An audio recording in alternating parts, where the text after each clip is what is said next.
السلام علیکم پاکستان کے لیڈر اور پاکستان تحریک انصاف کے چیئرمین عمران خان تھے، عمران خان ہیں اور عمران خان ہی رہیں گے، کیونکہ Imran Khan P T I ہے اور P T I Imran Khan ہے۔ لیکن جب آپ جنگ کی صورتحال میں ہوتے ہیں تو آپ اپنے دشمن کی چالوں کے مطابق اپنی صف بندی کرتے ہیں۔ تو عمران خان صاحب نے اس ٹائم جو سینوریو ڈیولپ ہوا ہے تو as a care taker chairman جو اپنا عہدہ ہے وہ بیرسٹر گوہر خان کو امانت کے طور پہ دے دیا ہے۔ اس سے آپ بے فکر رہیں، کیونکہ بیرسٹر گوہر کے وہی الفاظ ہوں گے جو خان صاحب ان کی کان میں کہیں گے، اور انشاءاللہ بیرسٹر گوہر پٹھان ہیں اور پٹھان امانت کا اپنی جان سے زیادہ حفاظت کریں گے۔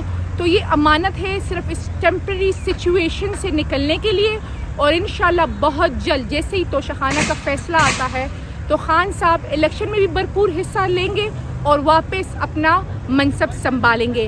اس ٹائم جو خان صاحب کے ہمارے لیڈر تھے، ہمارے مرشد تھے، پاکستان تحریک انصاف کے چیئرمین تھے اور ہیں، لیکن ایک اور نام کا اضافہ ہو گیا ہے، اور وہ یہ ہے کہ آج کے بعد وہ پاکستان تحریک انصاف کے سپریم لیڈر ہے۔ بہت شکریہ۔